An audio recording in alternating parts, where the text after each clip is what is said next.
Bom, a reforma religiosa, ela ocorre no mesmo contexto do Renascimento, mas com discussões de um imenso interesse popular, né? Esse quadro do Van Venne traz um pouco do clima da época, né? Aqui ele idealiza os protestantes com vestes iguais, né? Visivelmente se posicionando a favor desses protestantes, aqui com os católicos e o seu barco afundando, né? Numa perspectiva de crítica ao posicionamento da Igreja Católica, né? A religiosidade foi uma das principais razões das guerras no início da Idade Moderna, né? O processo da reforma, o início do processo da reforma, está diretamente relacionado à publicação das chamadas 95 teses contra a venda de indulgências do monge Martinho Lutero. Lutero afixou as suas teses na porta dessa igreja aqui em 1517. Muitos autores consideram essa publicação um dos marcos do início da Idade Moderna, né? Eu selecionei aqui a tese 21 do Lutero, em que ele diz assim: erram, portanto, os pregadores de indulgências que afirmam que a pessoa é absolvida de toda a pena e salva pelas indulgências do Papa. A indulgência era um documento normalmente assinado pelo próprio Papa que garantiria a esse indivíduo a salvação, a remissão dos seus pecados. Lutero é um severo condenador dessa modalidade e, a partir dessa condenação, afirma um modelo religioso que traz características distintas do modelo católico, né? Bom, em seu modelo, uma coisa muito importante que aconteceu foi a tradução da Bíblia para o idioma alemão. Até então, a Bíblia se encontrava só em latim, e essa tradução foi fundamental na afirmação do seu modelo religioso. Mais uma vez, importantíssimo aqui a invenção do Gutenberg, né, a impressão por tipos móveis, que garantia uma impressão entre 3.000 e 5.000 exemplares dessa Bíblia. Lutero, dentro do seu modelo religioso, vai defender a leitura da Bíblia diretamente pelo fiel. Daí a ideia do conceito de livre interpretação da Bíblia. O homem, segundo Lutero, já nasce predestinado à danação ou à salvação.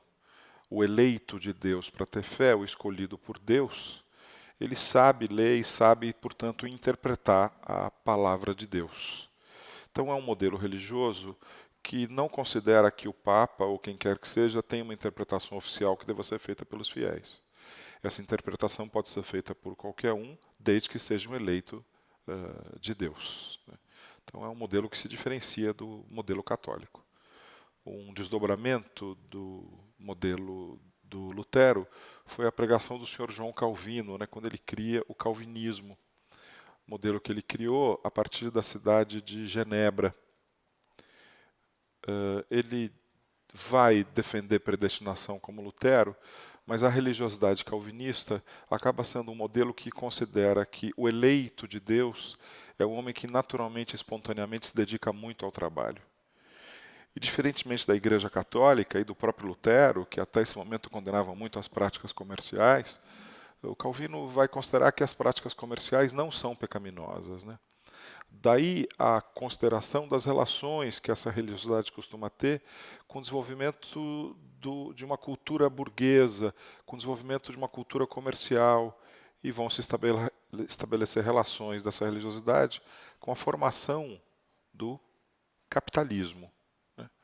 Então eu separei aqui, em cima disso, porque essa é uma discussão das mais importantes para o mundo contemporâneo, esse trecho da obra de um autor chamado Max Weber, que no século XIX escreveu um livro chamado A Ética Protestante e o Espírito do Capitalismo, quer dizer, a religiosidade protestante, particularmente a religiosidade calvinista, e o espírito, quer dizer, a cultura capitalista, o modo de ser do capitalismo.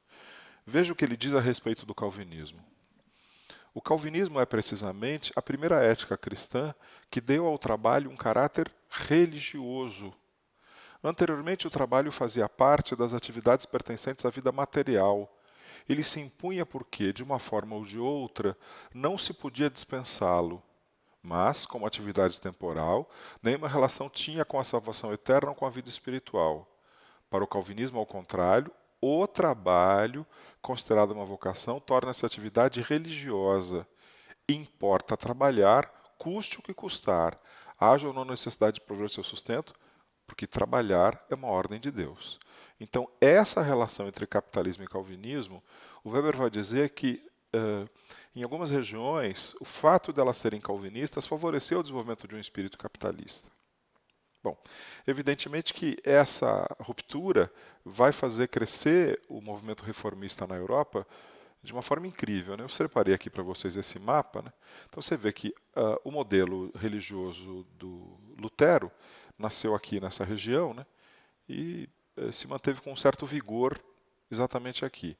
Já o modelo do Calvino teve um crescimento maior do que o luteranismo, né? Aqui aparece também uma igreja associada ao Estado inglês, que é a Igreja Anglicana, e que contribui para o fortalecimento do monarca da Inglaterra, né? Mas se você olhar aqui pelas cores, né, as áreas atingidas pelo protestantismo mostram o quanto essas religiões protestantes cresceram no norte da Europa. Mas enquanto regiões como Espanha, como Portugal, como França e como a região da atual Itália permaneceram católicas na Europa. Então esse acaba sendo um cenário muito favorável a disputas e guerras religiosas. Agora, a Igreja Católica, nesse contexto, faz também a chamada Reforma Católica, né? Chamada por alguns de Contra-Reforma. Entre as suas grandes criações está a Companhia de Jesus, a Ordem Jesuítica, para resgatar a credibilidade da instituição Igreja, cuidando da educação europeia e catequizando no Novo Mundo. E duas medidas repressivas de destaque: a adoção de um índex, uma lista de livros de leitura proibida, em que muitas das obras renascentistas foram consideradas inapropriadas para a leitura de um católico, e a recriação do Tribunal da Inquisição, o chamado Tribunal do Santo Ofício, que atuou fortemente nas regiões católicas, reprimindo protestantes, perseguindo judeus, e em acordo, por exemplo, com o rei da Espanha ou com o rei de Portugal, contribuindo para as relações entre Estado e Igreja Católica nas áreas ainda católicas da Europa.